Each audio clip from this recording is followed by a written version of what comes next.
Apocalipse 1. Este livro é a revelação de Jesus Cristo. Toda a Bíblia o é, porque toda a revelação vem por meio de Cristo e todo se relaciona com Ele. Seu tema principal é expor os propósitos de Deus acerca dos assuntos da Igreja e das nações segundo se relacionam com ela, e do fim do mundo. Tudo isso acontecerá com toda certeza e começarão a ocorrer dentro de muito pouco tempo. Embora Cristo mesmo é Deus e tem luz e vida em si, contudo, como mediador entre Deus e o homem recebe instruções do Pai. A Ele devemos o conhecimento do que devemos esperar de Deus e do que Ele espera de nós. O tema desta revelação eram as coisas que deviam acontecer logo. Pronuncia-se uma bênção para todos os que leem ou escutam as palavras desta profecia. Boa ocupação têm os que investigam a Bíblia. Não basta com ler e ouvir, senão que devemos manter em nossa memória, em nossa mente, em nossos afetos e na prática, as coisas que estão escritas, e seremos abençoados na obra. Ainda os mistérios e as dificuldades deste livro estão unidos com revelações de Deus, adequadas para imprimir na mente um temor reverente e para purificar a alma do leitor, embora possa ser que este não discirna o significado profético. Nenhuma parte da Escritura expõe mais plenamente o Evangelho e adverte melhor contra o mal do pecado. Não pode haver verdadeira paz onde não há verdadeira graça. Aonde vai primeiro a graça, seguirá a paz. Esta bênção é no nome de Deus, da Santa Trindade, é um ato de adoração. Primeiro, se menciona ao Pai, descrito como o Senhor que é, que era e que há de vir, eterno, imutável. O Espírito Santo é chamado os Sete Espíritos, o perfeito Espírito em quem há diversidade de dons e operações.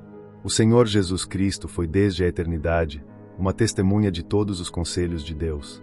Ele é o primogênito dos mortos, que por seu poder ressuscitará a seu povo. Ele é o príncipe dos reis da terra, por ele são aberrogados seus conselhos e ante ele são eles responsáveis de render contas. O pecado deixa uma mancha de culpa e contaminação na alma. Nada pode tirar esta mancha, senão o sangue de Cristo, e Cristo derramou seu próprio sangue para satisfazer sem justiça divina, e comprar o perdão e a pureza para seu povo. Cristo tem feito dos crentes, reis e sacerdotes para Deus seu Pai. Como tais eles vencem o mundo, mortificam o pecado, governam seus próprios espíritos, resistem a Satanás, prevalecem com Deus em oração e julgarão o mundo. Ele os tem feito sacerdotes, lhes deu acesso a Deus, os capacitou para oferecer sacrifícios espirituais aceitáveis, e por estes favores eles devem dar-lhe domínio e glória para sempre. Ele julgará o mundo. Chama a atenção até esse grande dia em que todos veremos a sabedoria e a felicidade dos amigos de Cristo e a loucura e infelicidade de seus inimigos. Pensemos frequentemente na segunda vinda de Cristo. Ele virá para terror dos que o ferem e crucificam de novo em sua apostasia. Ele virá para assombro de todo o mundo dos ímpios.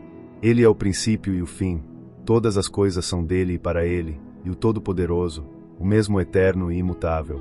Se desejarmos ser contados com seus santos na glória eterna, devemos submeter-nos agora voluntariamente a ele, recebê-lo e honrá-lo como Salvador, a quem cremos virá a ser o nosso juiz. Ai, que houvesse muitos que desejassem não morrer nunca, e que não houvesse um dia de juízo. Consolo do apóstolo é que não sofreu como malfeitor, senão pelo testemunho de Jesus, por dar testemunho de Cristo como Emanuel, o Salvador. O Espírito de glória e de Deus repousou sobre este perseguido apóstolo. O dia e a hora desta visão foi o dia do Senhor, o dia de repouso cristão, o primeiro dia da semana, observado em memória da ressurreição de Cristo. Nós, que o chamamos nosso Senhor, devemos orá-lo em seu próprio dia. O nome mostra como deve observar-se este dia sagrado. O dia do Senhor deve ser dedicado absolutamente ao Senhor e nenhuma de suas horas deve empregar-se em forma sensual, mundana ou em diversões. Ele estava em uma atitude seria, celestial, espiritual, sob a influência da graça do Espírito de Deus. Os que desejem desfrutar da comunhão com Deus no dia do Senhor, devem procurar tirar seus pensamentos e afetos das coisas terrenas. Se os crentes são impedidos de observar o dia santo do Senhor com as ordenanças públicas e a comunhão dos santos, por necessidade e não por própria opção, podem buscar consolo na mediação e nos deveres secretos da influência do Espírito, ouvindo a voz e contemplando a glória de seu amado Salvador, de cujas palavras de graça e poder não os pode separar nenhum confinamento nem circunstância externa.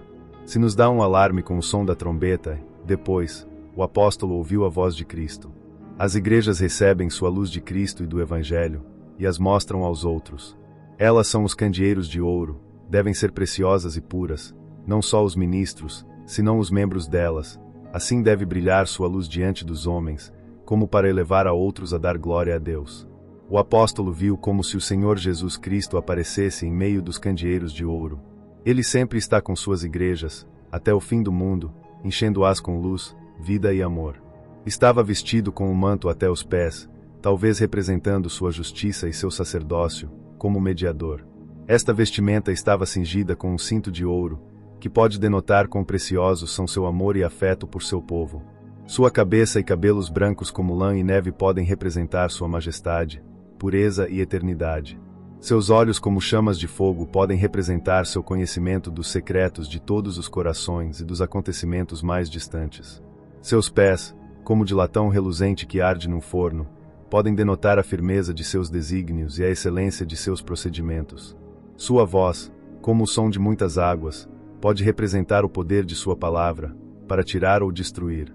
As 7 estrelas eram símbolo dos ministros das 7 igrejas às quais devia escrever o apóstolo, e a quem Cristo sustentava e mandava. A espada representa sua justiça e sua palavra, que alcança até dividir alma e espírito, HB 4.12. Seu rosto era como o sol, quando brilha clara e fortemente, sua força demasiado brilhante e cegante para que a contemplem os olhos mortais. O apóstolo estava estarrecido com a grandeza do brilho e a glória com que apareceu Cristo. Nós bem podemos estar contentes com andar por fé enquanto estivermos aqui na terra. O Senhor Jesus disse palavras de consolo, não temas. Palavras de instrução, dizendo quem era o que assim aparecia. Sua natureza divina, o primeiro e o último. Seus sofrimentos anteriores, estive morto, o mesmo ao qual viram na cruz seus discípulos. Sua ressurreição e vida, venci a morte e sou partícipe da vida eterna. Seu ofício e autoridade, o domínio soberano no mundo invisível e sobre ele, como o juiz de tudo, de cuja sentença não há apelação.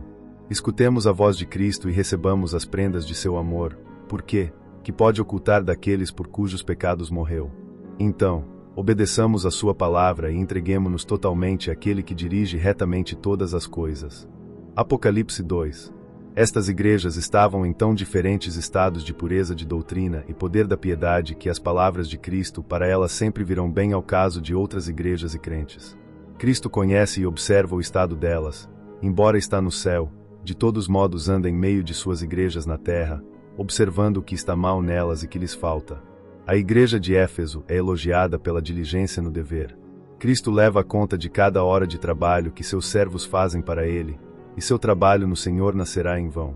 Mas não é suficiente que sejamos diligentes, deve haver paciência para suportar, e deve haver paciência para esperar. Mesmo que devamos mostrar toda a mansidão a todos os homens, contudo, devemos mostrar justo zelo contra seus pecados. O pecado de que Cristo acusa esta igreja não é que tivesse deixado e abandonado ao objeto do amor, senão que tem perdido o grau de fervor que teve no princípio. Cristo está descontente com seu povo quando os vê ficarem remissos e frios para com ele. Com certeza que esta menção na Escritura, dos cristãos que abandonam seu primeiro amor, é uma recriminação para os que falam disto com negligência, assim, tratam de escusar a indiferença e preguiça neles mesmos e nos outros. Nosso Salvador considera pecaminosa essa indiferença. Devem arrepender-se, devem doer-se e envergonhar-se por sua pecaminosa declinação e confessá-la humildemente ante os olhos de Deus. Devem propor-se recuperar seu primeiro zelo, ternura e fervor e devem orar fervorosamente, e vigiar tão diligentemente, como quando entraram no princípio nos caminhos de Deus. Se a presença da graça e do Espírito de Cristo for descuidada, podemos esperar a presença de seu desagrado.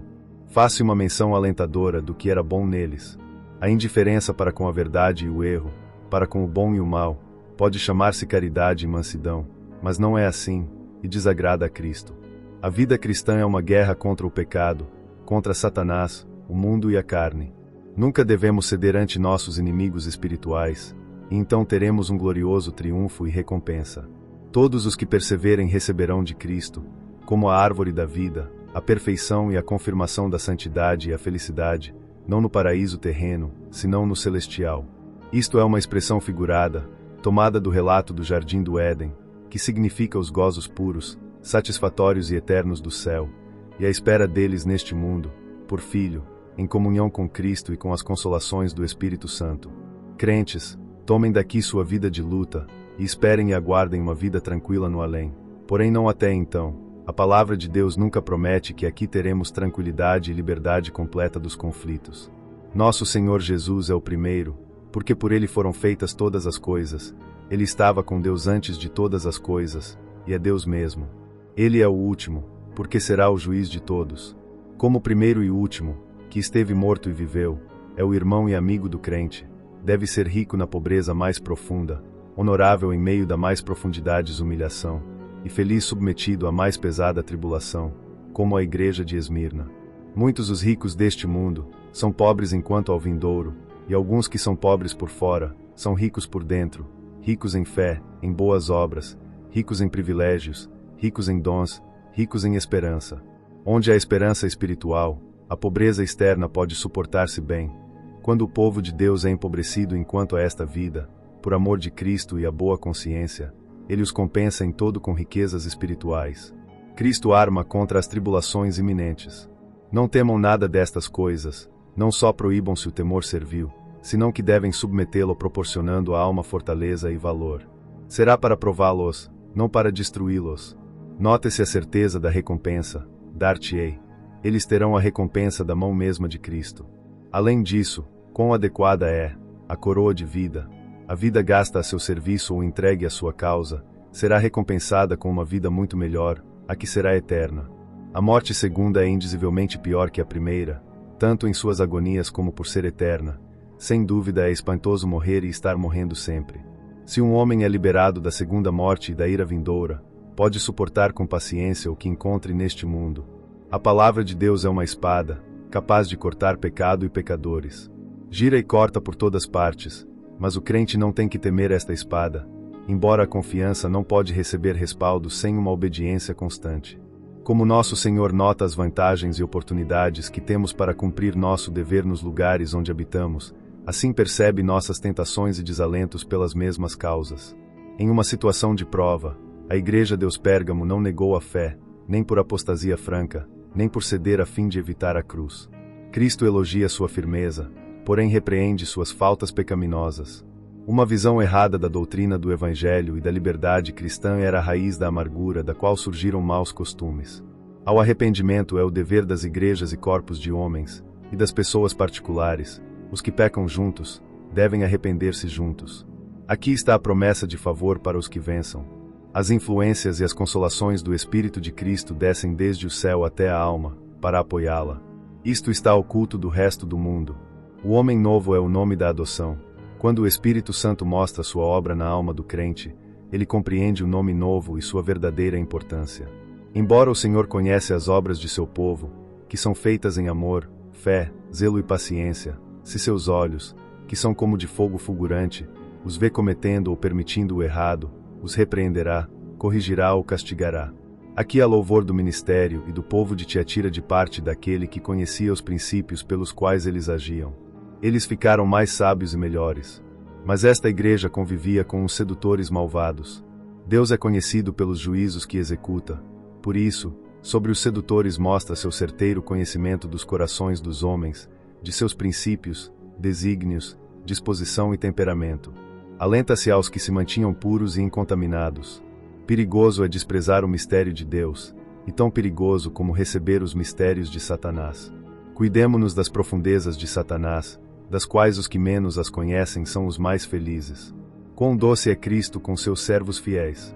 Ele não coloca carga sobre seus servos, senão o que for para seu bem. Há uma promessa de ampla recompensa para o crente perseverante e vitorioso, também conhecimento e sabedoria apropriados para seu poder e domínio. Cristo traz consigo a alma do dia, a luz da graça e a glória em sua presença e seu gozo, seu Senhor e Salvador. Depois de cada vitória continuemos com nossa vantagem contra o inimigo para que possamos vencer e manter as obras de Cristo até o final. Apocalipse 3. O Senhor Jesus é quem tem o Espírito Santo com todos os seus poderes, graças e operações.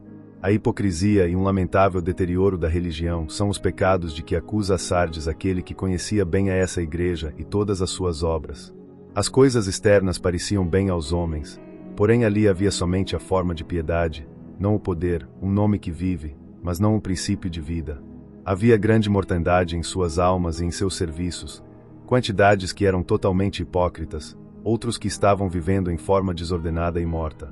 Nosso Senhor os chamou a estarem alertas contra seus inimigos, e ativos e fervorosos em seus deveres, e a propor-se, dependendo da graça do Espírito Santo, a reviver e fortalecer a fé e os afetos espirituais dos ainda vivos para Deus, embora em decadência.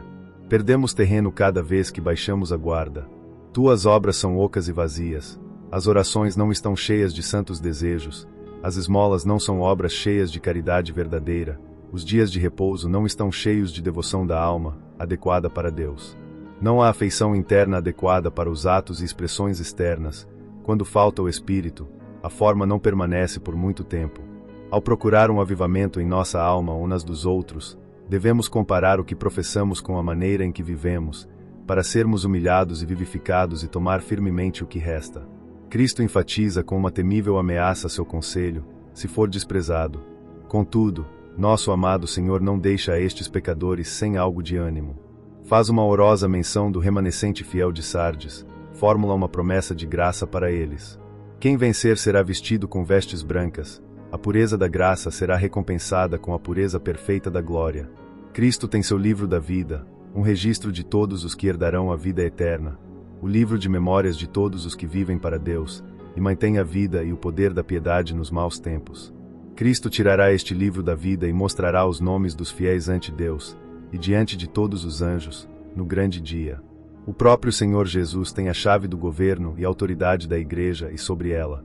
Abre uma porta de oportunidade às suas igrejas, abre uma porta de pregação a seus ministros, abre uma porta de entrada, abre o coração.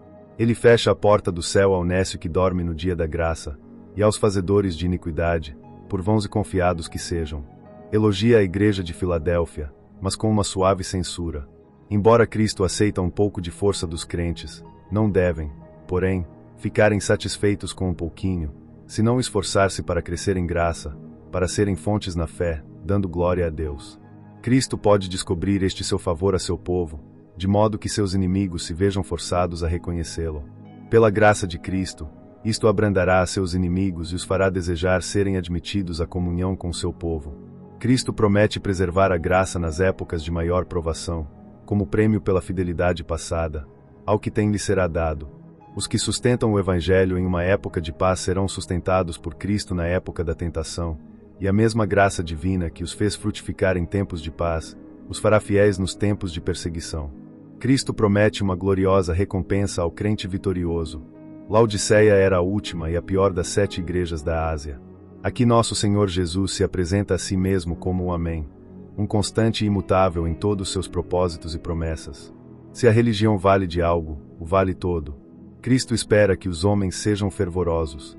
Quantos há que professam a doutrina do Evangelho, e não são nem frios nem quentes? Salvo que sejam indiferentes nas coisas necessárias, e quentes e feros nos debates de coisas de menor importância. Promete-se um severo castigo. Eles darão uma falsa impressão do cristianismo como se for uma religião ímpia, enquanto que outros concluirão que não permite uma satisfação real, ou do contrário seus professantes não colocariam tão pouco coração nela, ou não estariam tão dispostos a procurar prazer e felicidade no mundo. Uma causa desta indiferença e incoerência na religião é o orgulho e o engano de si mesmos. Por que dizes?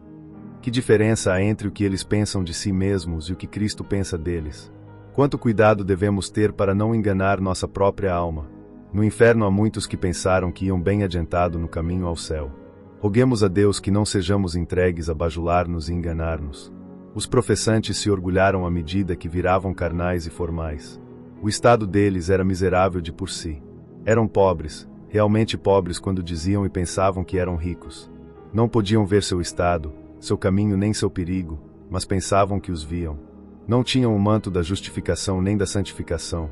Estavam-nos ao pecado e à vergonha.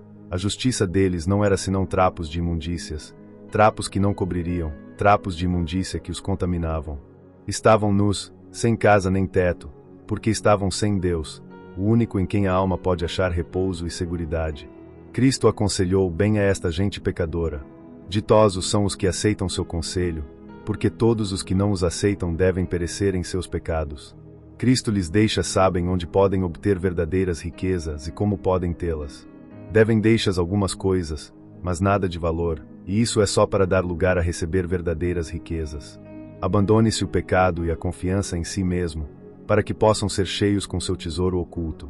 Devem receber de Cristo essa roupagem branca que ele comprou e proveu para eles, sua própria justiça imputada para a justificação, e as vestiduras da santidade e a santificação. Que eles se entreguem à sua palavra e a seu espírito, e seus olhos serão abertos para que vejam seu caminho e seu final. Examinemo-nos pela regra de sua palavra e oremos com fervor pelo ensinamento de seu Espírito Santo para que tire nossa soberba, os prejuízos e as concupiscências carnais. Os pecadores deveriam tomar as repreensões da palavra e da vara de Deus como sinais de seu amor por suas almas. Cristo ficou fora, chama pelos tratamentos de sua providência, as advertências e os ensinamentos de sua palavra e a obra de seu Espírito. Cristo, com sua palavra e Espírito, e por graça, ainda continua vindo à porta do coração dos pecadores. Os que lhe abram desfrutarão de sua presença. Se os que encontrar servem somente para uma pobre festa, o que ele traz a enriquecerá. Ele dará uma nova provisão de graça e consolos. Na conclusão está a promessa para o crente vencedor. O próprio cristão teve tentações e conflitos, os venceu a todos e foi mais que vencedor. Os que são como Cristo em suas provas, serão feitos como ele na glória. Todo termina com o pedido de atenção geral. Estes conselhos, embora aptos para as igrejas às quais foram dirigidos, são profundamente interessantes para todos os homens. Apocalipse 4. Depois que o Senhor Jesus houve instruído ao apóstolo para que escrevesse as coisas que são às igrejas, houve outra visão. O apóstolo viu um trono colocado no céu, um emblema do domínio universal de Jeová. Viu a um glorioso no trono, não descrito com rasgos humanos, como para ser representado por uma semelhança ou imagem, senão por seu fulgor sem igual. Estes parecem símbolos da excelência da natureza divina e da temível justiça de Deus. O arco-íris é um símbolo apropriado da aliança de promessas que Deus fez com Cristo, como cabeça da igreja, e com todo o seu povo nele. A cor dominante era um verde agradável, mostrando a natureza revivida e refrescante da nova aliança. Havia 24 assentos em volta do trono, onde havia 24 anciãos, que provavelmente representam a toda a igreja de Deus. Que estivessem sentados significa honra, repouso e satisfação. Que eles estejam sentados em volta do trono significa a proximidade com Deus, a vista e o deleite em que tem nele. Os anciãos vestem roupagens brancas, a justiça imputada aos santos, e sua santidade, tinham em suas cabeças coroas de ouro, significado a glória que tem com ele. Raios e vozes saíam do trono, as temíveis declarações que faz Deus à sua igreja acerca de sua soberana vontade e prazer. Havia 7 lâmpadas de fogo ardendo diante do trono, os dons, as graças e as operações do Espírito de Deus nas igrejas de Cristo, dispensadas conforme a vontade e o prazer do que se assenta no trono. Na igreja do Evangelho, o lavamento para a purificação é o sangue do Senhor Jesus Cristo, que limpa de todo pecado. Neste devem ser lavados todos para serem admitidos por graça na presença de Deus na terra, e ante sua gloriosa presença no céu. O apóstolo viu 4 seres viventes entre o trono e o círculo dos anciãos, colocados entre Deus e a gente. Estes pareceram significar os verdadeiros ministros do Evangelho por seu lugar entre Deus e a gente. Também isto indica a descrição que se dá, a qual mostra sabedoria, valor, diligência e discrição, e os afetos pelos quais sobem ao céu. Todos os crentes verdadeiros atribuem sua redenção e conversão, seus privilégios presentes e esperanças futuras ao eterno e supremamente santo Deus. Assim sobem aos céus os cânticos agradecidos e por sempre harmoniosos dos remidos. Na terra, façamos como eles, que nossos louvores sejam constantes, ininterruptos, unidos, indivisos, agradecidos, não frios nem formais, humildes e não confiados em si mesmos. Apocalipse 5. O apóstolo viu na mão do que estava sentado no trono um rolo de pergaminhos, da forma habitual daqueles tempos, e selado com 7 selos. Representava os propósitos secretos de Deus que seriam revelados. Os desígnios e os métodos da providência divina para a igreja e o mundo estão estabelecidos, determinados e ficam por escrito. Não se tira o selo nem se abrem de imediato as diversas partes do rolo, senão uma parte após a outra, até que todo o mistério do conselho e conduta de Deus estiver consumado no mundo. As criaturas não podem abri-lo nem lê-lo, somente o Senhor pode fazê-lo. Os que mais veem de Deus, desejam ver mais, e os que têm visto sua glória, desejam conhecer sua vontade. Porém, Até os homens bons podem estar demasiado anelantes e apressados por esquadrinhar os mistérios da conduta divina. Tais desejos se convertem em lamento e pesar se não são respondidos logo. Se João chorou muito porque não podia ler o livro dos decretos de Deus, quanta razão tem muitos para derramarem rios de lágrimas por sua ignorância do Evangelho de Cristo, do qual depende a salvação eterna. Nós não devemos chorar por não poder prever acontecimentos futuros acerca de nós neste mundo, a ansiosa expectativa das perspectivas futuras ou a previsão de calamidades vindouras nos faria, por igual, inaptos para nossos deveres e conflitos presentes, ou tornariam inquietantes nossos dias de prosperidade. Mas podemos desejar saber, pelas promessas e profecias da Escritura, qual será o acontecimento final para os crentes e para a Igreja, que o Filho encarnado tem prevalecido para que aprendamos todo o que necessitamos saber.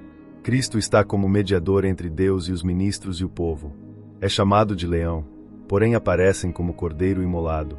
Aparece com as marcas de seus sofrimentos, para mostrar que intercede por nós no céu em virtude da satisfação que fez. Aparece como cordeiro, com 7 chifres e 7 olhos, o poder perfeito para executar toda a vontade de Deus, e a sabedoria perfeita para entendê-la e executá-la da forma mais eficaz. O Pai pôs o livro de seus eternos conselhos na mão de Cristo, e ele o tomou, rápida e alegremente, em sua mão, porque se deleita em dar a conhecer a vontade de seu Pai, e ele dá o Espírito Santo para revelar a verdade e a vontade de Deus.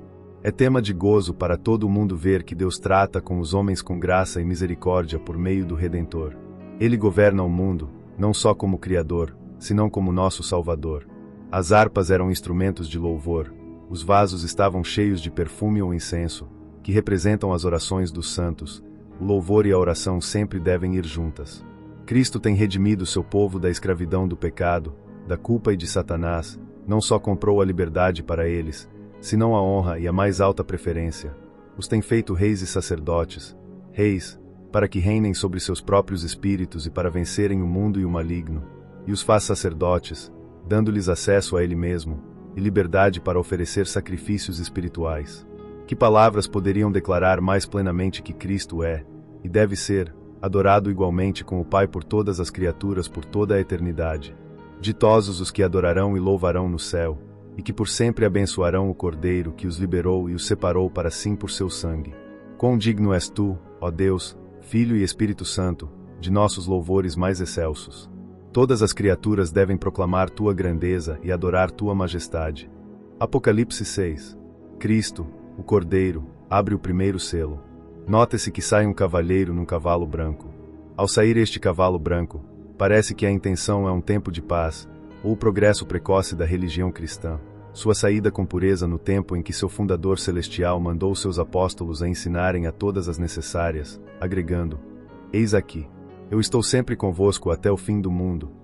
A religião divina sai coroada, tendo o favor divino sobre ela, armada espiritualmente contra seus inimigos, e destinada a ser vitoriosa afinal. Ao abrir o segundo selo, aparece um cavalo vermelho que significa juízos que fazem estragos. A espada da guerra e a perseguição é um temível juízo, tira a paz da terra, uma das maiores bênçãos, e os homens que deveriam amar-se uns aos outros, e ajudar-se os uns aos outros, dedicam-se a matar-se os uns aos outros. Tais cenas também seguiram a pura era do cristianismo primitivo, quando, deixando de lado a caridade e o vínculo da paz, os líderes cristãos se dividiram entre si, apelaram à espada e se enredaram na culpa. Ao abrir o terceiro selo, apareceu um cavalo preto, cor que denota luto e ais, trevas e ignorância. Quem o montava tinha um jugo, balança na versão 1960 da Bíblia, em sua mão. Foram feitas tentativas de colocar um jugo nas observâncias supersticiosas aos discípulos. Ao ir fluindo a torrente do cristianismo e afastando-se de sua pura fonte, foi se corrompendo mais e mais. Durante o avanço deste cavalo preto, as necessidades da vida estariam a preços exagerados e as coisas mais caras não deveriam ser danificadas. Conforme com a linguagem profética, estes artigos significavam o alimento do saber religioso, pelo qual se sustentam as almas dos homens para a vida eterna, tais como os que somos convidados a comprar, e 55.1. Todavia, quando se espalham sobre o mundo cristão as nuvens pretas da ignorância e da superstição, denotadas pelo cavalo preto, o conhecimento e a prática da religião verdadeira torna-se escasso. Quando a gente odeia seu alimento espiritual, Deus pode privá-los, com justiça, de seu pão diário. A fome de pão é um juízo terrível, mas a fome da palavra o é mais ainda. Ao abrir o quarto selo, saiu um outro cavalo, de cor amarela pálida. O cavalheiro era a morte, o rei dos terrores. Os assistentes ou seguidores deste rei dos terrores, o inferno, o estado da miséria eterna para todos os que morrem em seus pecados, nas épocas da destruição geral, são multidões as que vão para a fossa sem estarem preparados. O período do quarto selo é um de grande carnificina e devastação, que destrói o que pode trazer felicidade à vida, assolando as vidas espirituais dos homens. Assim, pois, o mistério de iniquidade foi completado, e seu poder, estendido sobre as vidas e as consciências dos homens. Não se pode discernir as datas exatas destes 4 selos, porque as mudanças foram graduais. Deus lhes deu poder, isto é, os fez instrumentos de sua ira ou de juízos. Todas as calamidades públicas estão sob seu comando, somente avançam quando Deus as manda e não vão além do que ele permite. A visão do apóstolo ao abrir-se o 5º selo foi muito impressionante. Viu as almas dos mártires embaixo do altar, ao pé do altar do céu, aos pés de Cristo. Os perseguidores só podem matar o corpo, depois disso, não há mais que possam fazer, a alma vive. Deus tem provido um bom lugar no mundo, melhor, para os que são fiéis até a morte. Não é sua própria morte, senão o sacrifício de Cristo o que lhes dá a entrada no céu. A causa pela que sofreram foi a palavra de Deus, e a confissão dessa fé que não é removida. Eles encomendam sua causa àquele a quem pertence a vingança. O Senhor é o consolador de seus servos entristecidos e precioso é o sangue deles ante seus olhos. Como a medida do pecado de seus perseguidores está enchendo-se, assim também o número dos servos perseguidos e martirizados de Cristo. Quando esta medida ficar cheia, Deus enviará tribulação aos que os perturbam, e felicidade e repouso sem interrupção aos que são perturbados. Quando se abriu o 6º selo houve um grande terremoto. Os fundamentos das igrejas e dos estados serão removidos em forma terrível. Tais descrições figuradas tão ousadas das grandes mudanças abundam nas profecias da Escritura, porque estes acontecimentos são emblemas e declaram o fim do mundo e o dia do juízo. O espanto e o terror colherão toda classe de homens. Nem as grandes riquezas, o valor nem a força podem sustentar aos homens naquele momento. Eles estarão felizes de não serem mais vistos, sim, de não ter mais existência.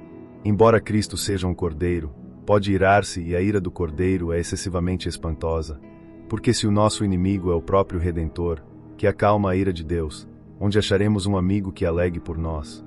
Como os homens têm seus momentos de oportunidade e suas temporadas de graça, assim Deus tem seu dia de justa ira. Parece que aqui se representa o derrubamento do paganismo do Império Romano. Descrevem-se os idólatras ocultando-se em suas covas e cavernas secretas, buscando em vão escapar da destruição. Em tal dia, quando os sinais dos tempos se mostrem, aos que acreditam na palavra de Deus, que o Rei dos Reis se aproxima, os cristãos estão chamados a um rumo decidido e a confessar denodadamente a Cristo e sua verdade ante seus congêneres. Seja o que for que devam suportar, o desprezo do homem, de curta duração, deve suportar-se mais que a vingança que é eterna. Apocalipse 7. Que os 4 ventos soprem juntos significa, na linguagem figurada da Escritura, uma terrível destruição geral. Porém a destruição é retrasada. Os selos se usavam para que cada pessoa marcasse seus pertences. Esta marca é o testemunho do Espírito Santo impresso nos corações dos crentes. O Senhor não tolerará que seu povo seja afligido antes de serem marcados, para que possam estar preparados contra todos os conflitos.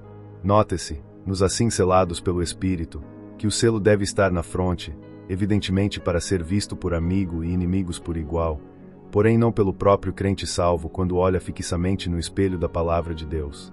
O número dos assim selados pode ser entendido como que representa um remanescente de pessoas que Deus reserva. Embora a Igreja de Deus não é senão um pequeno rebanho em comparação com o mundo malvado, é, contudo, uma sociedade realmente grande e que crescerá mais ainda. Aqui está figurada a Igreja Universal sob o tipo de Israel. As primícias de Cristo abriram o caminho, e os gentios convertidos mais tarde são os que seguem, e atribuem, com triunfo, sua salvação a Deus e ao Redentor. Nos atos de adoração religiosa nos aproximamos a Deus e devemos ir através de Cristo.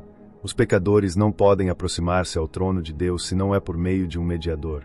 Eles estavam vestidos com as roupas da justificação, a santidade e a vitória, e tinham palmas em suas mãos, como costumavam ao se apresentarem os vencedores em seus triunfos.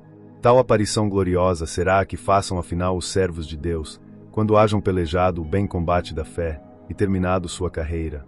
Com uma voz forte deram a Deus e ao Cordeiro o louvor da grande salvação.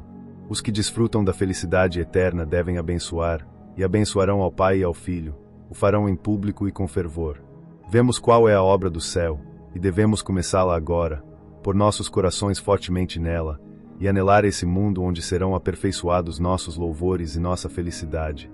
Os cristãos fiéis merecem nossa atenção e respeito, devemos notar o justo. Os que obterão conhecimento não devem envergonhar-se ao procurar instrução de quem a possa dar. O caminho para o céu passa por muitas tribulações, porém a tribulação, por grande que seja, não nos separará do amor de Deus. A tribulação faz que o céu seja mais bem-vindo e mais glorioso. Não é o sangue dos mártires, senão o sangue do Cordeiro que pode lavar o pecado. Este é o único sangue que embranquece e limpa as roupas dos santos. Eles são felizes em seu emprego. O céu é um estado de serviço, mas sem sofrimento. É um estado de repouso, embora não de preguiça. É um repouso que louva e deleita. Eles tiveram penas e derramaram muitas lágrimas pelo pecado e a aflição.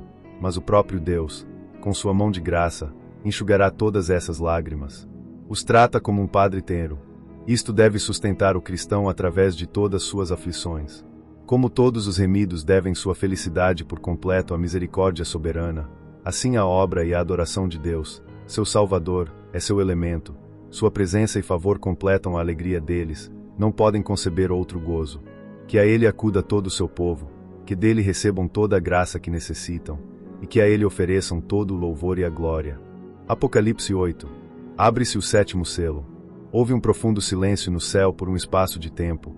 Todo estava calado na igreja, porque cada vez que a igreja da terra grita pela opressão, esse grito chega ao céu, ou é um silêncio de expectativa.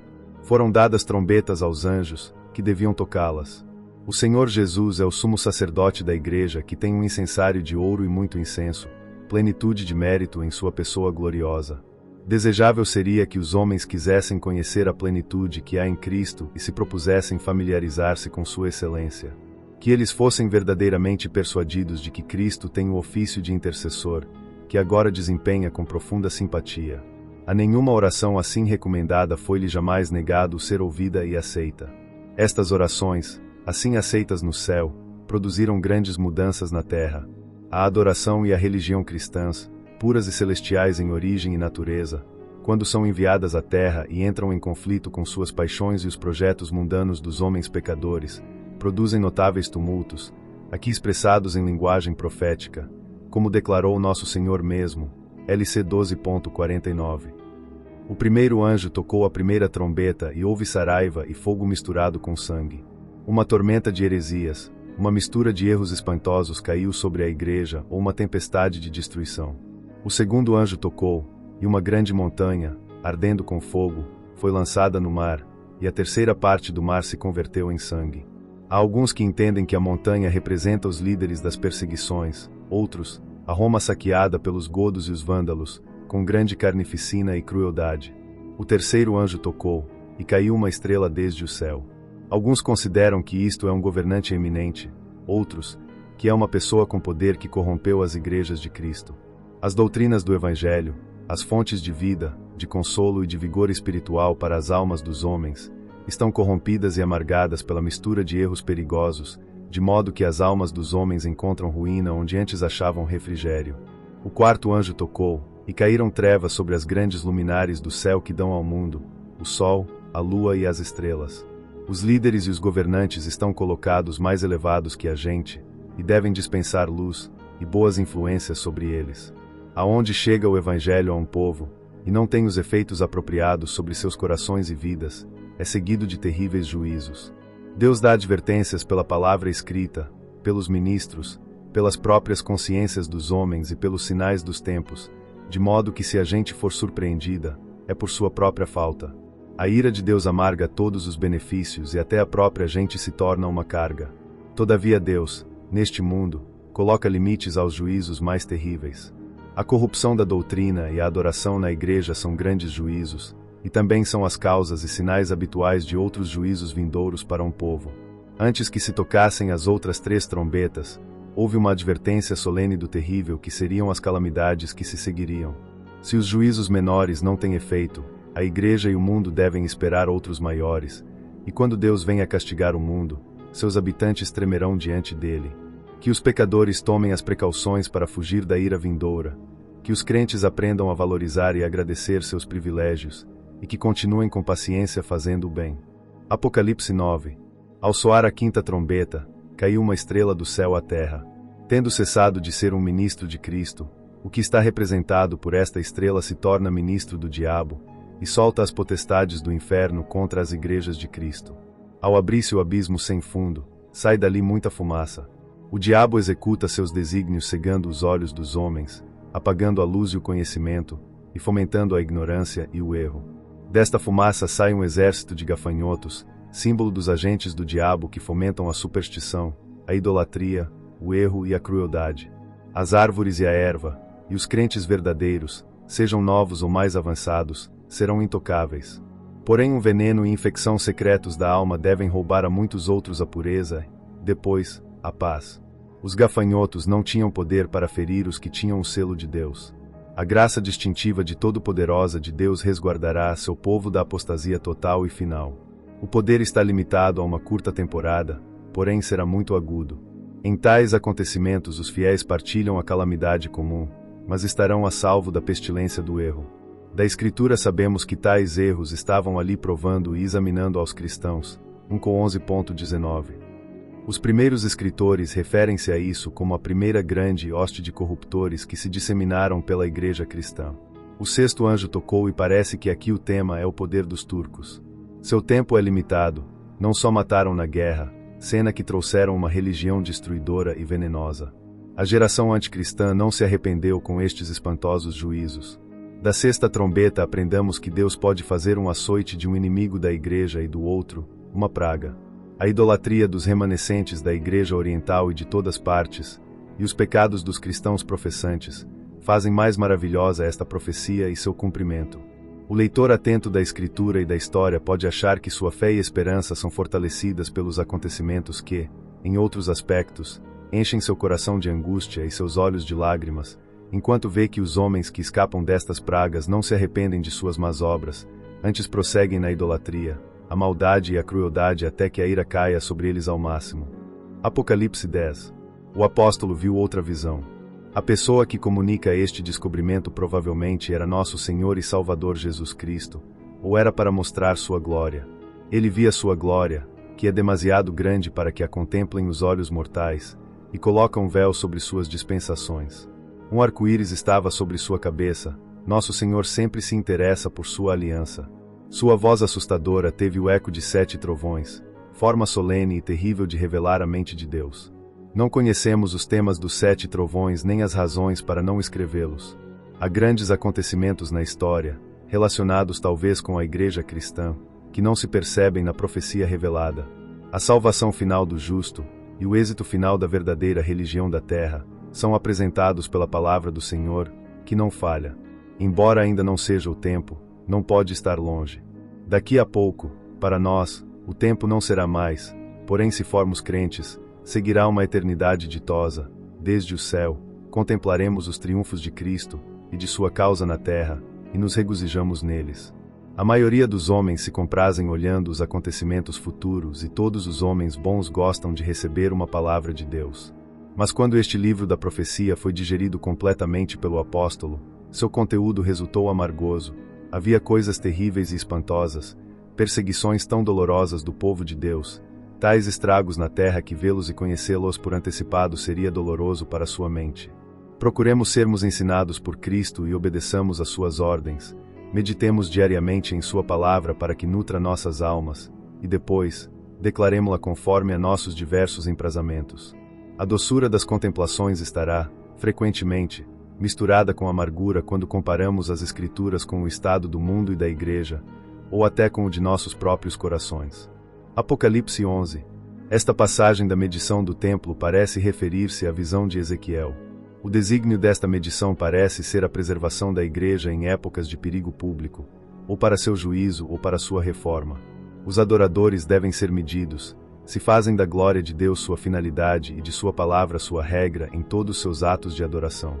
Os do átrio externo adoram de forma falsa, ou com corações não afetos, e serão contados com os inimigos. Deus terá um templo e altar no mundo até o fim do tempo. Ele olha estritamente a seu templo. A cidade santa, a igreja visível, está pisoteada, está cheia de idolatrias, infiéis e hipócritas. Porém as desolações da igreja são limitadas e será livrada de todos os seus problemas. Em uma época de trilhado, Deus susteve suas testemunhas fiéis para dar testemunho da verdade de sua palavra e adoração, e da excelência de seus caminhos. O número destas testemunhas é, não obstante, pequeno. Eles profetizam vestidos de cilício. Mostra seu estado afligido, perseguido, e a profunda tristeza pelas abominações contra as quais protestam.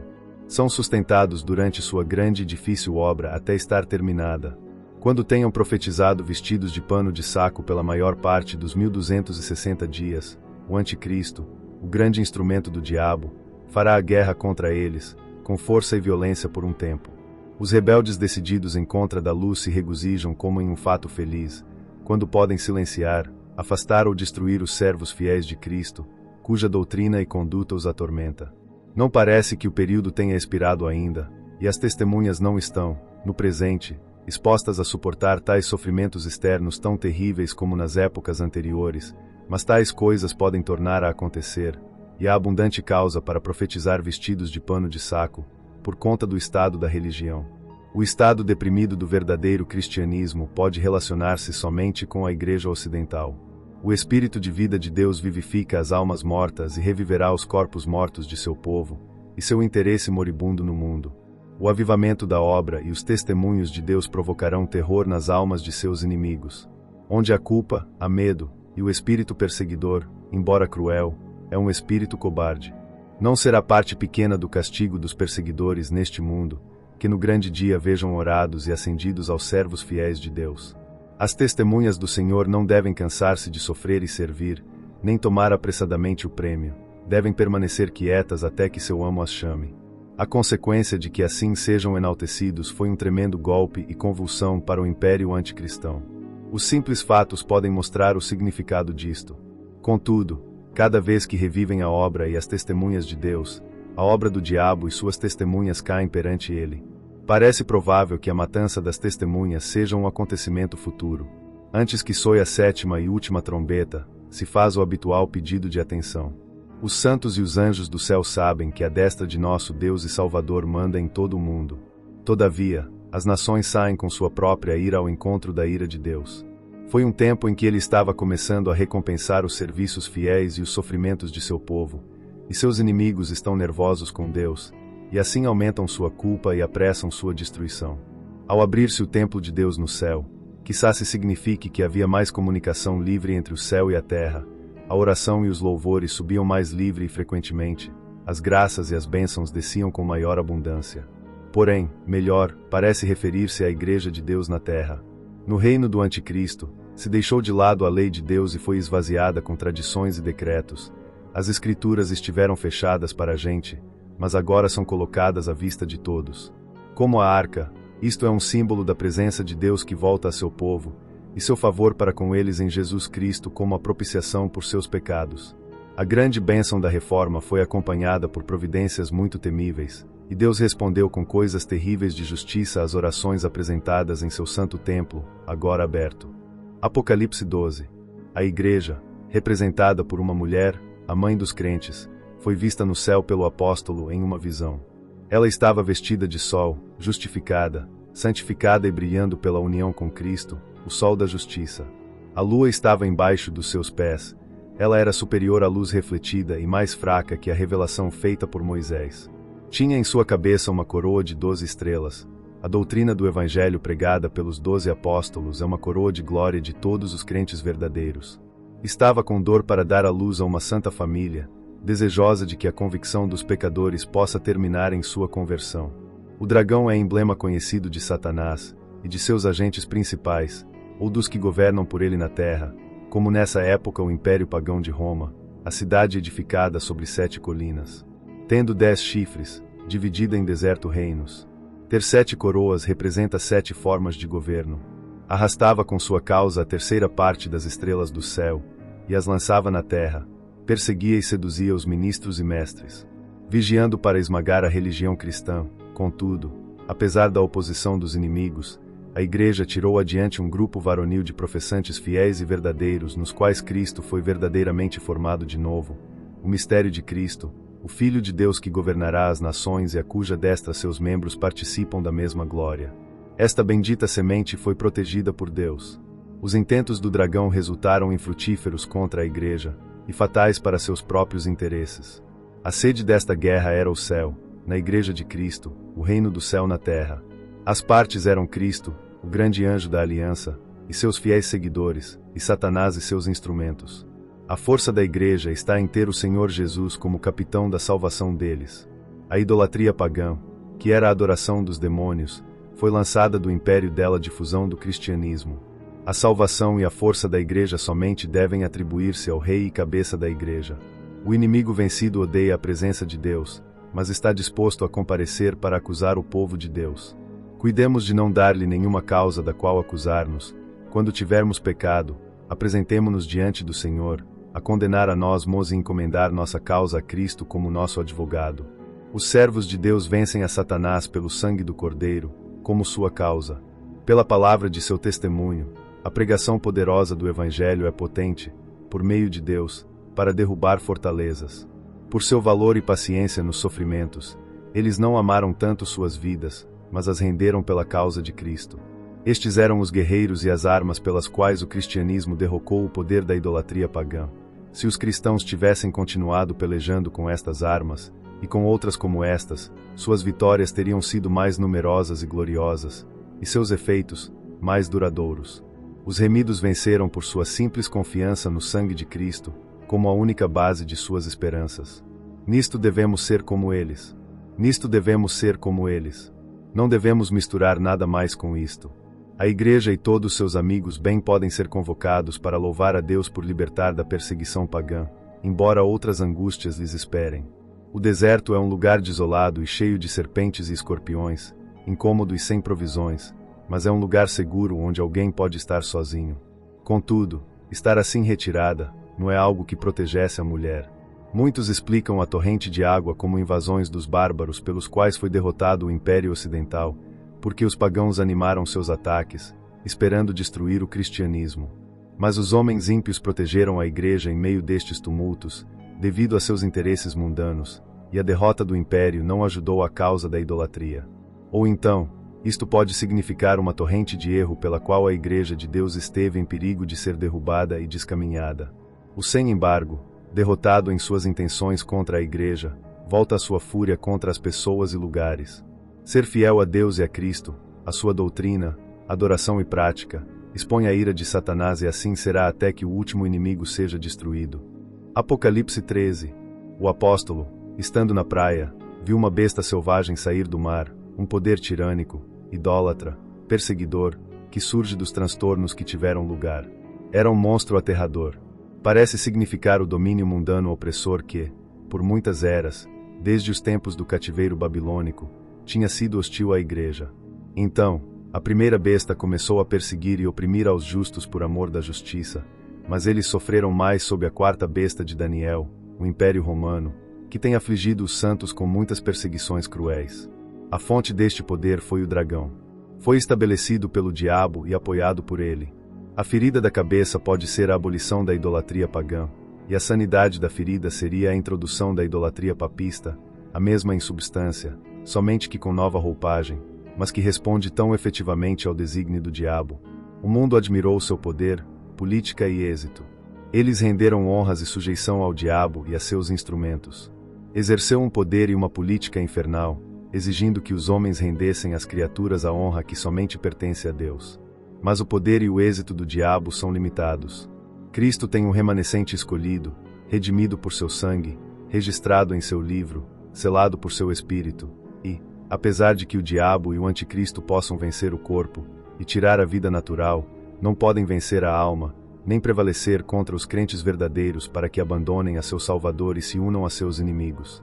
A perseverança na fé do Evangelho e a verdadeira adoração de Deus, nesta grande hora de prova e tentação, que enganariam a todos exceto ao escolhido, é o caráter dos registrados no livro da vida. Este motivo e ânimo poderosos à constância é o grande objetivo de todo o livro de Apocalipse. Os que entendem que a primeira besta significa uma potência mundial, tomam a segunda também como poder perseguidor e usurpador que age com o disfarce da religião e da caridade para com as almas dos homens. É um domínio espiritual que professa derivar de Cristo e se exerce, primeiramente, em forma suave, porém depois fala como dragão. Sua fala o trai, porque estabelece doutrinas falsas e decretos cruéis que mostram que pertence ao dragão e não ao cordeiro. Exerceu todo o poder da besta anterior. Persegue o mesmo objetivo, afastar os homens da adoração do Deus verdadeiro e submeter as almas dos homens à vontade e o controle de homens. A segunda besta tem executado suas intenções com métodos que enganam aos homens para que adorem a primeira besta na nova forma ou semelhança feita para isto, com prodígios mentirosos, milagres pretendidos, e por censuras severas. Também, sem permitir o gozo de direitos naturais ou civis por parte dos que não adores a essa besta, que é a imagem da besta pagã. Faça algo que dá autorização para comprar e vender, e para lucro e confiança, o que os obriga a usar todo o seu interesse, poder e trabalho no fomento do domínio da besta, o qual é significado por receber sua marca. Fazer uma imagem da besta, cuja ferida mortal foi sarada, seria dar forma e poder à sua adoração, ou requerer obediência às suas ordens. Adorar a imagem da besta implica submeter-se às coisas que estampam o caráter da marca e a tornam imagem da besta. O número da besta é dado como para mostrar a sabedoria infinita de Deus e exercitar a sabedoria dos homens. O número é número de homem, calculado da forma habitual dos homens, e é 666. Permanece como mistério que ou quem está representado com isto. Este número tem sido aplicado quase em cada disputa religiosa e pode duvidar-se, razoavelmente, se tem sido descoberto já seu significado. Porém, quem tem sabedoria e entendimento, verá que todos os inimigos de Deus estão numerados e marcados para destruição, que o termo de seu poder logo expirará e que todas as nações se submeterão a nosso Rei de Justiça e Paz. Apocalipse 14. O Monte Sião é a igreja do Evangelho. Cristo era com sua igreja e em meio de todas suas angústias, portanto, não é consumida. Sua presença assegura a perseverança. Seu povo se apresenta honoravelmente. Eles têm o nome de Deus escrito em suas frontes. Podem fazer uma profissão denodada e aberta de sua fé em Deus e Cristo, e isto é acompanhado por atos apropriados. Nas épocas mais tenebrosas houve pessoas que se aventuraram e renderam suas vidas pela adoração e a verdade do Evangelho de Cristo. Mantiveram-se limpas da abominação perversa dos seguidores do Anticristo. Seus corações estiveram bem com Deus e foram livremente perdoados em Cristo. Ele é glorificado neles e eles nele. Seja nossa oração, nosso esforço e nossa ambição sermos achados nesta honorável companhia. Os que são verdadeiramente santificados e justificados estão aqui representados, porque nenhum hipócrita, por verossímil que pareça, pode contar-se como sem falta perante Deus. Aqui parece manifestar-se o progresso da reforma. As 4 proclamas são evidentes em seu significado, que todos os cristãos sejam exortados a serem fiéis a seu Senhor nem tempo da provação. O Evangelho é o grande médio pelo qual são levados os homens a temer a Deus e a dar-lhe glória. A pregação do Evangelho eterno estremece os cimentos do Anticristo no mundo e apressa sua queda. Se alguém persistir em submeter-se à besta e em fomentar sua causa, deve esperar ser miserável em corpo e alma para sempre. O crente deve aventurar-se ou sofrer qualquer coisa por obedecer aos mandamentos de Deus e por professar a fé de Jesus. Que Deus nos conceda esta paciência. Note-se a descrição dos que são e serão abençoados. Os tais morrem no Senhor, morrem na causa de Cristo, em estado de união com Cristo. Os tais são achados em Cristo quando chega a morte. Descansam de todo pecado, tentação, pena e perseguição, porque ali o mal cessa de atormentá-los, ali os extenuados estão em repouso. Suas obras lhes seguem, não vão adiante como títulos deles, ou como aquisição, mas os seguem como provas de ter vivido e morrido no Senhor. A lembrança deles será grata e a recompensa, muito por acima de todos os seus serviços e sofrimentos. Isto é assegurado pelo testemunho do Espírito, que testifica em seus espíritos, e a palavra escrita. Não tendo produzido reforma às advertências e os juízos, os pecados das nações têm enchido a medida, e estão maduros para os juízos, representados por uma colheita, símbolo que se usa para significar a reunião dos justos, quando estejam maduros para o céu pela misericórdia de Deus. O tempo de colheita é quando o grau está maduro, quando os crentes estão amadurecidos para o céu, então o grão da terra será reunido no celeiro de Cristo por uma colheita. Os inimigos de Cristo e de sua igreja não são destruídos até que por seu pecado estejam maduros para a destruição, então, ele não os passará mais por alto. O lagar é a ira de Deus, uma calamidade terrível, provavelmente a espada, que derrama o sangue dos malvados. A paciência de Deus para com os pecadores é o maior milagre do mundo, porém, embora duradoura, não será eterna, e o amadurecimento do pecado é prova segura do juízo iminente. Apocalipse 15. Apareceram 7 anjos no céu, preparados para terminar a destruição do anticristo. Devido a que a medida dos pecados da Babilônia estava cheia, encontra a medida cheia da ira divina. Enquanto os crentes estejam neste mundo, em tempos de angústia, como parados sobre um mar de vidro misturado com fogo, podem esperar sua liberação final, ao tempo em que novas misericórdias pedem novos hinos de louvor. Quanto mais sabemos das maravilhosas obras de Deus, mais louvaremos sua grandeza como o Senhor Deus Todo-Poderoso, o Criador e Rei de todos os mundos. Porém seu título de Emanuel, o Rei dos Santos, o fará querido para nós. Quem que considere o poder da ira de Deus, o valor de seu favor ou a glória de sua santidade, recusará temê-lo e honrá-lo somente a ele. Seu louvor está por acima do céu e da terra.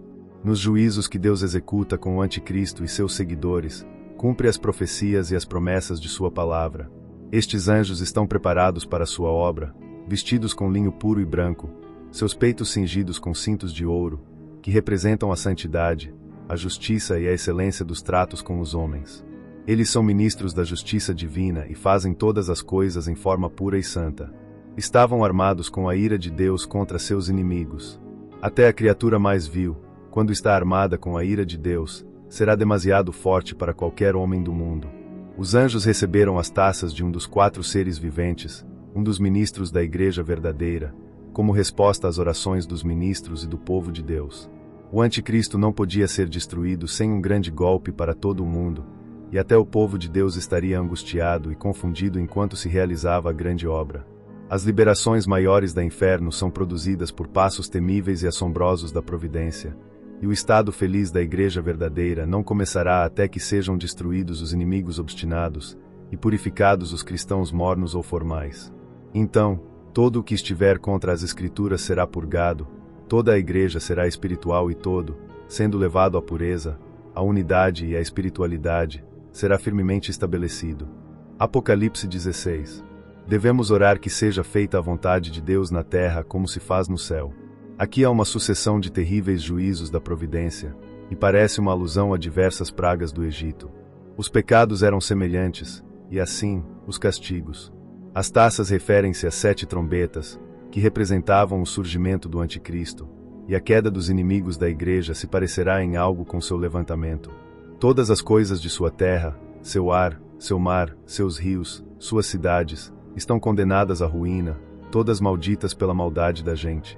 Não se assombrem de que os anjos, que presenciam ou executam a vingança divina nos obstinados que odeiam a Deus, Cristo e a santidade, louvem sua justiça e verdade, e adorem seus espantosos juízos quando execute nos cruéis perseguidores as torturas que eles fizeram sofrer a seus santos e profetas.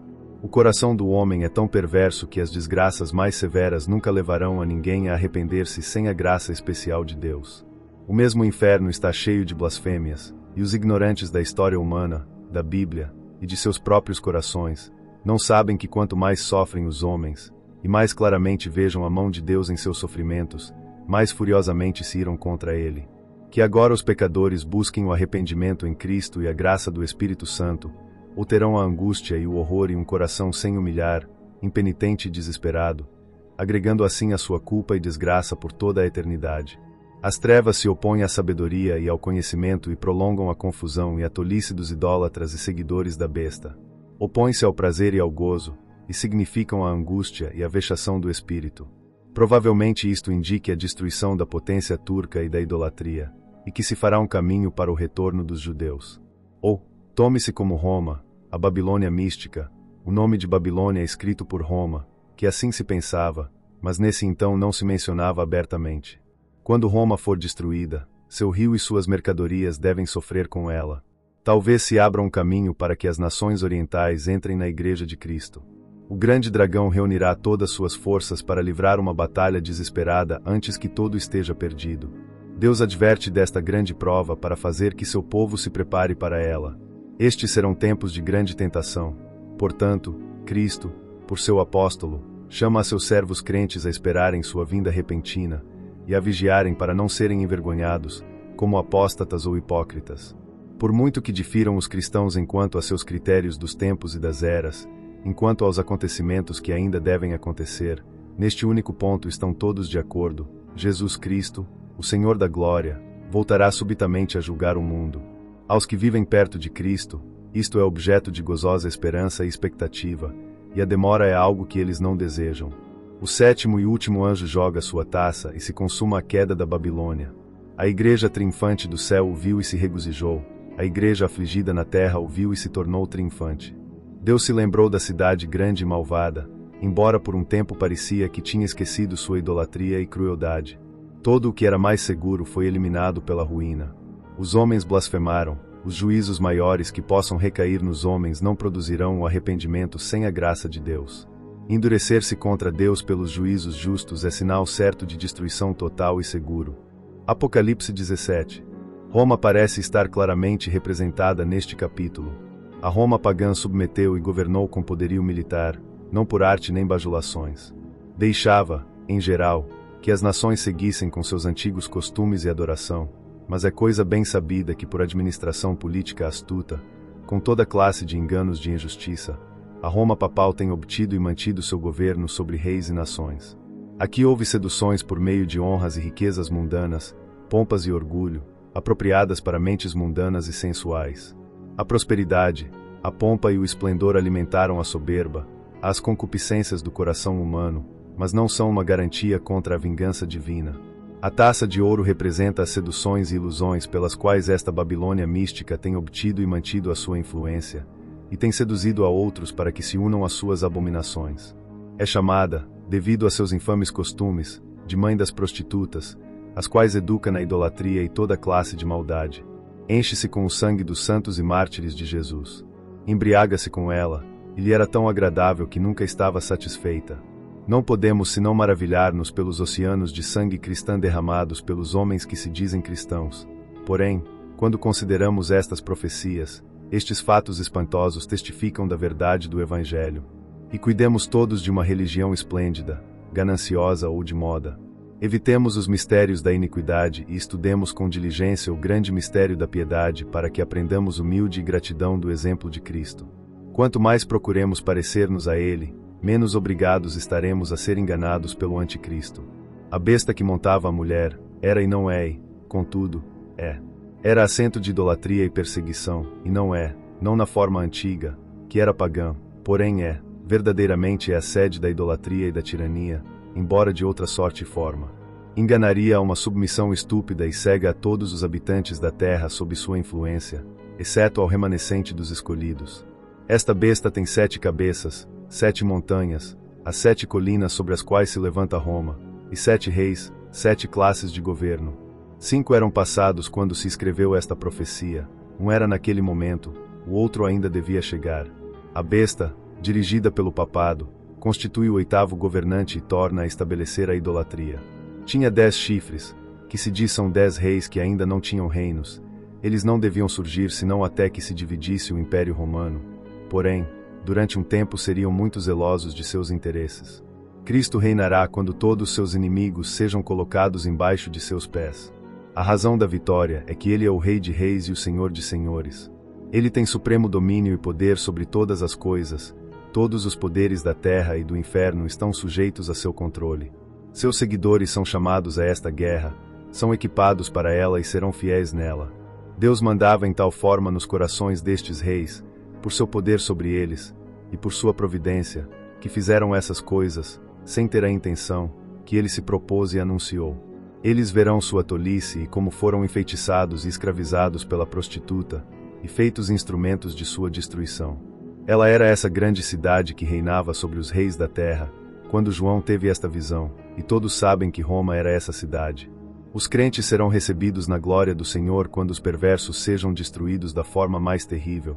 Sua união em pecado será tornada em ódio e ira e eles assistirão, anelantes, a torturar-se os uns aos outros. Porém a porção do Senhor é seu povo, seu conselho permanecerá e ele realizará todo o seu beneplácito para a sua glória e felicidade de todos os seus servos. Apocalipse 18.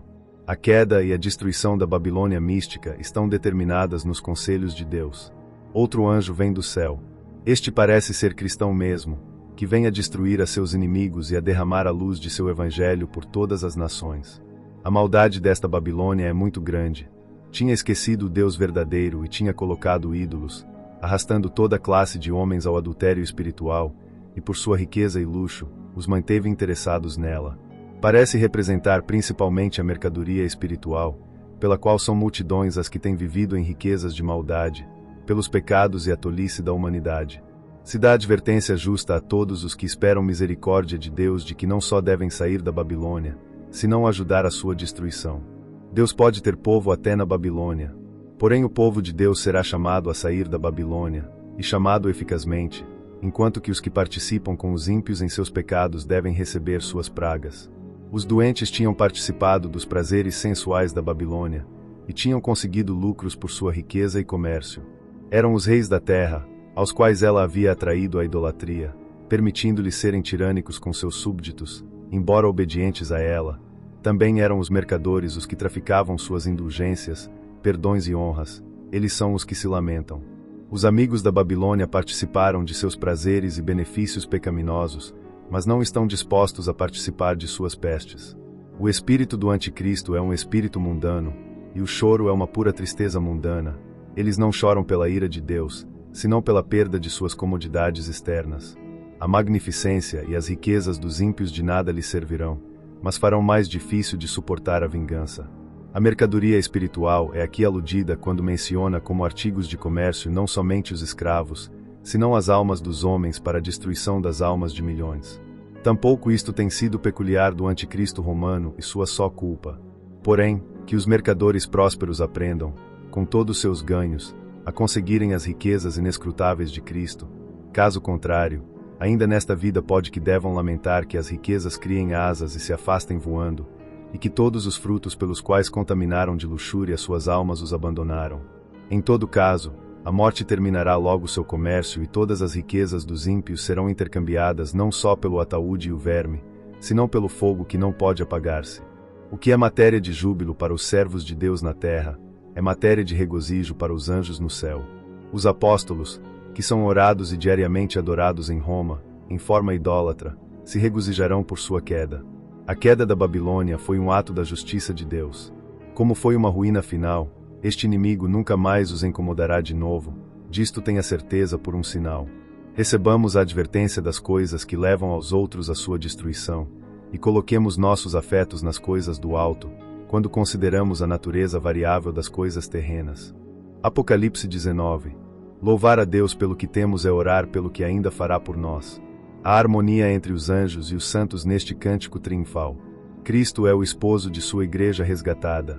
Esta segunda união será completada no céu, mas o começo do milênio glorioso, pelo qual se significa o reino de Cristo, ou estado de felicidade por 1000 anos na terra, pode ser considerado como a celebração de seus esponsais na terra.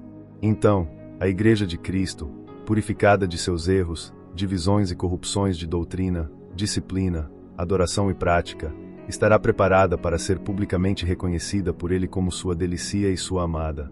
A igreja apareceu, não com o vestido alegre e impudico da mãe das prostitutas, senão com linho fino, limpo e branco. São as vestes da justiça de Cristo, imputada para justificação e ministrada para santificação. As promessas do Evangelho, os ditados verdadeiros de Deus, abertas, aplicadas e seladas pelo Espírito de Deus, em santas ordenanças, são seu festejo de núpcias. Isto parece referir-se à abundante graça e consolo que receberão os cristãos nos ditosos dias que devem vir.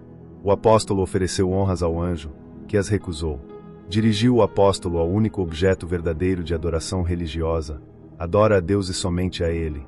Isto condena claramente a prática dos que adoram os elementos do pão e do vinho, e santos, e anjos, e os que não creem que Cristo é verdadeiramente, e por natureza, Deus, mas lhe rendem uma sorte de adoração.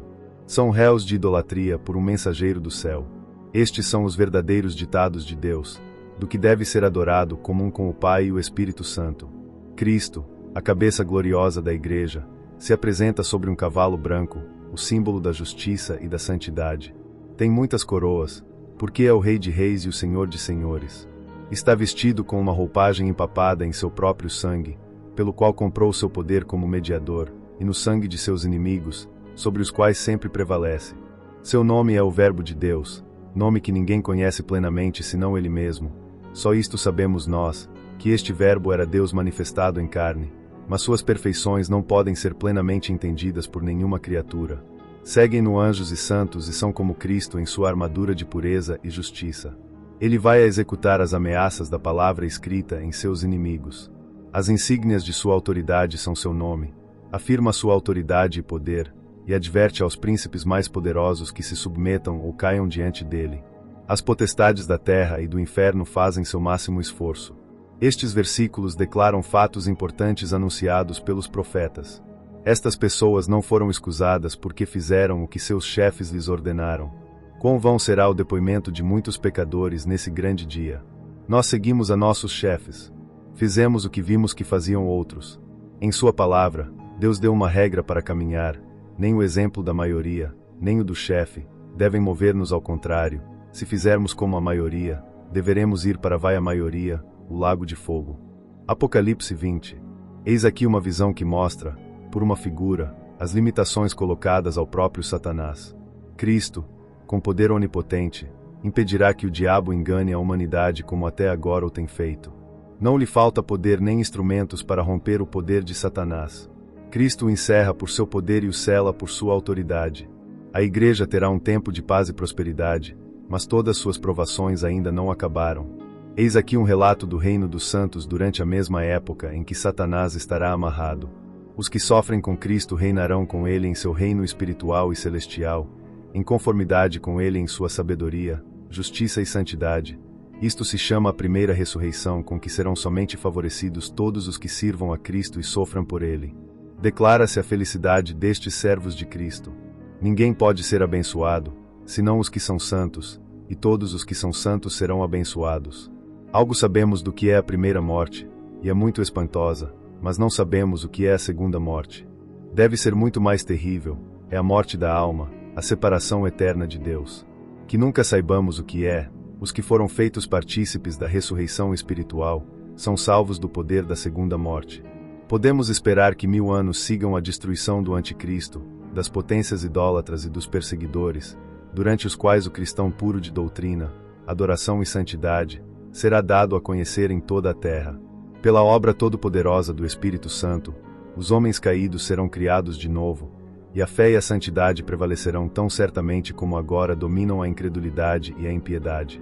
Podemos perceber com facilidade que cessará toda uma gama de dores, doenças e outras terríveis calamidades, como se todos os homens fossem cristãos verdadeiros e coerentes. Todos os males das contendas públicas e privadas terminarão, e a felicidade de toda classe se generalizará. Todo homem tratará de aliviar o sofrimento em lugar de agregar penas aos que o rodeiam. Nosso dever é orar pelos dias gloriosos prometidos, e fazer todo o que em nossos postos públicos ou privados podem preparar para eles. Enquanto este mundo durar, não será totalmente destruído o poder de Satanás, embora seja limitado e diminuído. Enquanto Satanás seja solto outra vez, começa a enganar as nações e a incitá-las a pelejar com os santos e servos de Deus. Bom seria que os servos e os ministros de Cristo fossem tão ativos e perseverantes em fazer o bem, como seus inimigos em fazer o mal. Deus pelejará esta última batalha decisiva por seu povo, para que a vitória seja completa e a glória, para ele. Depois dos fastos recém-anunciados, virá rapidamente o final, e não se menciona nada mais, antes da aparição de Cristo para julgar o mundo. Este será o grande dia, o juiz, o Senhor Jesus Cristo, então vestido em majestade e terror. As pessoas que serão julgadas são os mortos, pequenos e grandes, jovens e velhos, altos e baixos, ricos e pobres. Ninguém é tão vil que não tenha talentos dos quais não deva render contas, e ninguém é tão grande que possa esquivar a rendição de contas.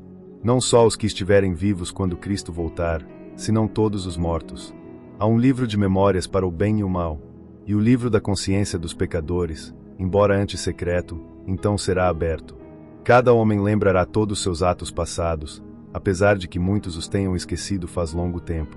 Outro livro será aberto, o livro das Escrituras, a regra da vida, representa o conhecimento do Senhor sobre seu povo e suas declarações do arrependimento, a fé e as boas obras deles, mostrando as bênçãos da nova aliança. Os homens serão justificados ou condenados por suas obras, ele provará seus princípios por suas práticas. Os justificados e absolvidos pelo Evangelho serão justificados e absolvidos pelo juiz e entrarão na vida eterna, não devendo temer mais a morte, o inferno ou os homens malvados, pois eles serão destruídos todos juntos.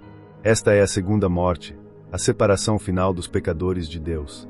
Que seja nosso grande afã ver se nossas Bíblias não justificam ou condenam agora, porque Cristo julgará os secretos de todos os homens conforme ao Evangelho. Quem habitará com as chamas devoradoras? Apocalipse 21. O novo céu e a nova terra não estarão separados entre si. A terra dos santos, seus corpos glorificados serão celestiais. O velho mundo com todos seus problemas e tribulações terá passado.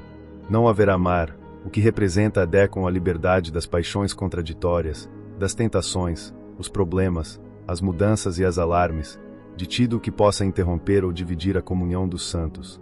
Esta nova Jerusalém é a Igreja de Deus no novo estado perfeito, a Igreja triunfante. Sua bênção vem totalmente de Deus e depende dele. A presença de Deus com seu povo no céu não será interrompida como é na terra. Ele habitará com eles continuamente. Todos os efeitos de tribulações prévias serão eliminados. Eles têm chorado frequentemente devido ao pecado, à aflição, às calamidades da Igreja, mas não restarão sinais nem lembranças das tristezas anteriores. Cristo fará novas todas as coisas. Se estivermos dispostos e desejosos de que o Redentor faça novas todas as coisas em nossos corações e natureza, Ele fará novas todas as coisas acerca de nossa situação até que nos leve a desfrutar da felicidade completa. Note-se a certeza da promessa. Deus dá todos os seus títulos, Alfa e Ômega, princípio e fim, como sinal do cumprimento pleno. Os prazeres pecaminosos e sensuais são águas envenenadas e pantanosas, e os melhores consolos terrenos são como o escasso aprovisionamento de uma cisterna. Quando se idealizam, se tornam cisternas quebradas e somente dão vexação. Porém os gozos que reparte Cristo são as águas que brotam de uma fonte, puras, refrescantes, abundantes e eternas. Os consolos santificadores do Espírito Santo nos preparam para a alegria celestial, são correntes que fluem para nós no deserto. Os medrosos não se atrevem a enfrentar-se com as dificuldades da religião, seu medo escravizador provém de sua incredulidade.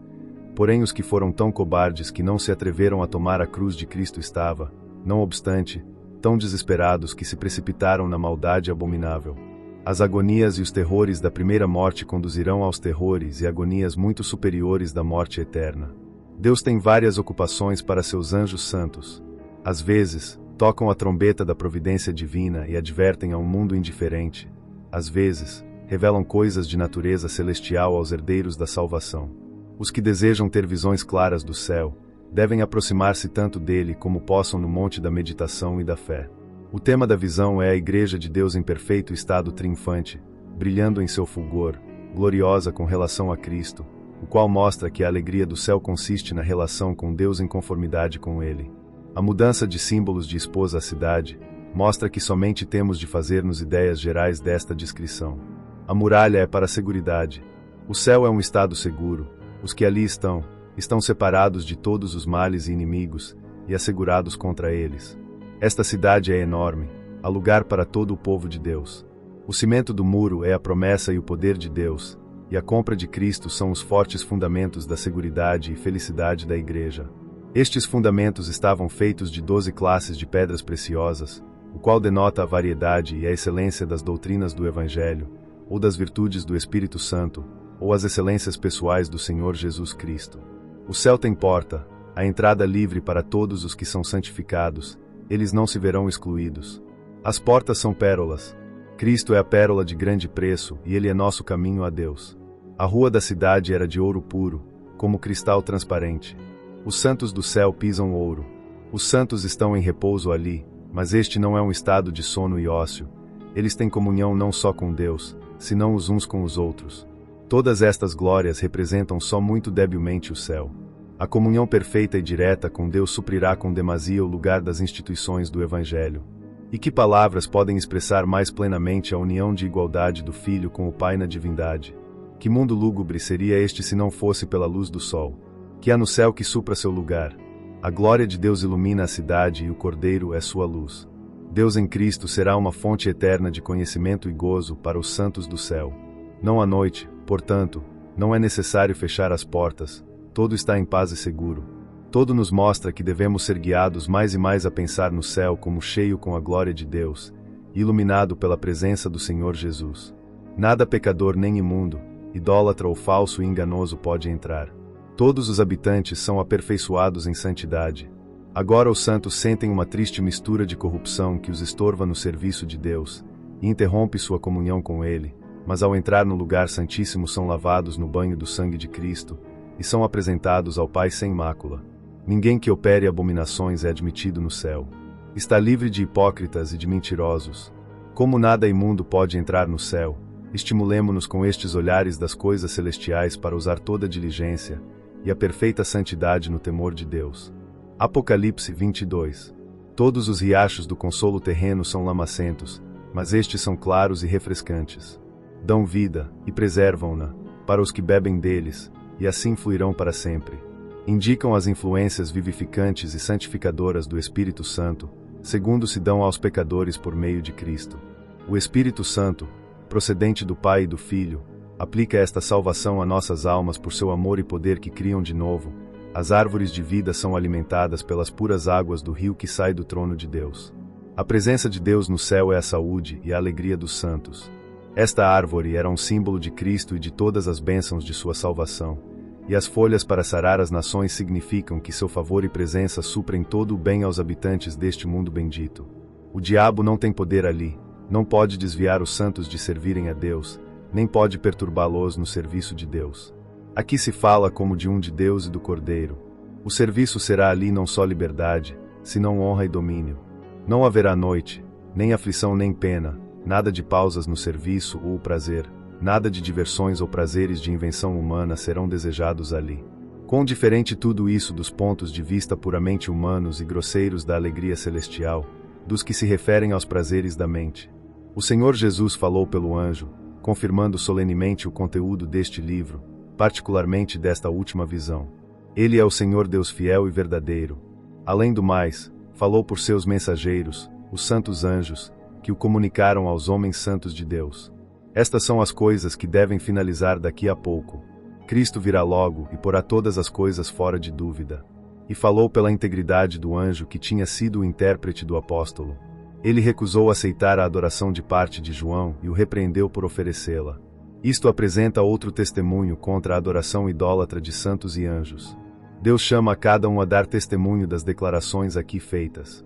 Este livro, assim conservado aberto, terá efeito nos homens. O imundo e o injusto será mais ainda, porém confirmará, fortalecerá e santificará mais aos que são justos para com Deus. Nunca pensemos que uma fé morta ou desobediente nos salvará, porque o primeiro e o último têm declarado que são bem-aventurados somente os que cumprem seus mandamentos. Este é um livro que exclui do céu a todas as pessoas más e injustas, em particular as que amam e dizem mentiras. Portanto, em si mesmo, este livro não pode ser uma mentira. Não há ponto nem condição intermédios. Jesus, que é o Espírito de profecia, tem dado às suas igrejas a luz matutina da profecia para assegurar-lhes a luz do perfeito dia que se aproxima. Todo está confirmado por um convite geral direto à humanidade a ir e participar livremente das promessas e dos privilégios do Evangelho. O Espírito, pela palavra sagrada, e pelas convicções e influências na consciência do pecador, diz: venha a Cristo para a salvação. E a noiva, ou toda a igreja, na terra e o céu, diz: vem e comparte nossa felicidade. Para que ninguém duvide, se agrega: quem quiser ou estiver desejoso, venha e beba da água da vida gratuitamente. Que cada um que ouça ou leia estas palavras, deseje de imediato aceitar o convite da graça. Estão condenados todos os que se atrevam a corromper ou mudar a palavra de Deus, seja agregando-lhe ou tirando-lhe. Depois de descobrir estas coisas a seu povo da terra, Cristo parece partir deles, voltando ao céu, porém lhes assegura que não se passará muito tempo antes que regresse de novo. Enquanto estamos ocupados nos deveres de nossos diferentes postos na vida, não importa quais sejam as tarefas que nos provem, ou as dificuldades que nos rodeiem, ou as dores que nos oprimam, escutemos com prazer a nosso Senhor que proclama: Eis aqui, volto logo. Eu venho a terminar a tarefa e o sofrimento de meus servos. Eu venho, e meu galardão de graça comigo, para premiar, com abundância verdadeira, toda obra de fé e trabalho de amor. Venho para receber a meu povo fiel e perseverante para mim mesmo, para habitar por sempre naquele mundo bendito. Amém. Assim seja. Vem, Senhor Jesus. Uma bênção fecha tudo. Pela graça de Cristo devemos ser mantidos na expectativa gozosa de sua glória, equipados para ela e preservados para ela, e sua manifestação gloriosa será de regozijo para os que participam aqui de sua graça e favor. Que todos digam, amém. Tenhamos sede das grandes medidas das influências da graça do bendito Jesus para nossas almas e de sua presença de graça conosco até que a glória faça perfeita sua graça em nós. Glória seja ao Pai, ao Filho e ao Espírito Santo, como era no princípio, é agora e será, eternamente no mundo sem fim. Amém.